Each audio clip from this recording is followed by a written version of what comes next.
பாஜக அரசால் நேரடியாக தமிழகத்தில் ஜெயிக்க முடியாது. சார் போன்ற நடவடிக்கைகள் தமிழகத்திற்கு எதிரானது. வரும் சட்டமன்ற தேர்தலில் தமாக அதிக இடங்களை கேட்கும்.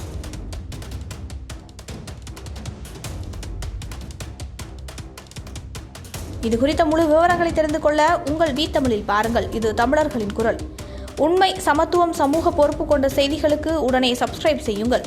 நேற்று சங்கராபுரத்தில் தமிழக வாழ்வுரிமை கட்சியின் இணைப்பு விழாவானது நடைபெற்றது. இதில் 1000க்கும் மேற்பட்ட இளைஞர்கள் தங்களை தமிழக வாழ்வுரிமை கட்சியில் இணைத்துக் கொண்டனர். அதன் பிறகு செய்தியாளர்களை சந்தித்து பேசிய அக்கட்சியின் தலைவர் தி. வேல்முருகன், மத்தியில் ஆளும் பாஜக அரசும் நரேந்திர மோடியும் எந்தெந்த மாநிலங்களில் எந்தெந்த முதலமைச்சர்களை மிரட்டி அந்த மாநிலங்களில் தங்களது ஆட்சியை கொண்டு வருவது என்றுதான் சிந்திக்கிறார்களே தவிர இந்த நாட்டை எவ்வாறு முன்னேற்ற வேண்டும், கிடப்பில் உள்ள மசோதாக்கள் குறித்து கேள்வி எழுப்பது, ஆண்டிற்கு 10 கோடி இந்தியர்களுக்கு வேலைவாய்ப்பு வழங்கப்படும் என்று தெரிவித்தது குறித்தோ அல்லது தமிழ்நாடு ரயில்வே பணிகளில் உள்ள தொய்வு குறித்தோ கவலைப்படுவதில்லை. மேலும் கல்விக்கான நிதி வழங்குவதில் உள்ள சிக்கல்கள் குறித்தோ மக்களுடைய தேவைகளை பூர்த்தி செய்வது குறித்தோ கவலைப்படவில்லை என்று கூறினார். மேலும் பாஜக அரசு முற்றிலும் தமிழர் விரோத மனப்பான்மையுடன் மட்டுமே செயல்படுவதாகவும் அதனால்தான் கீழடி போன்ற அகழ்வாராய்ச்சிகளுக்கு நிதி வழங்காமல் இருப்பதாகவும் இதனை தமிழக அரசு தன்னுடைய நிதியில் இருந்து எடுத்து அந்த அகழ்வாய்களை நடத்தி வருவதாகவும் குறிப்பிட்டார். அது மட்டுமின்றி தற்போது தமிழகத்தில் இந்தி திணிப்பு அதிகரிப்பதாகவும் இதேபோன்று வட மாநிலங்களில் தமிழை கட்டாயமாக்குவார்களா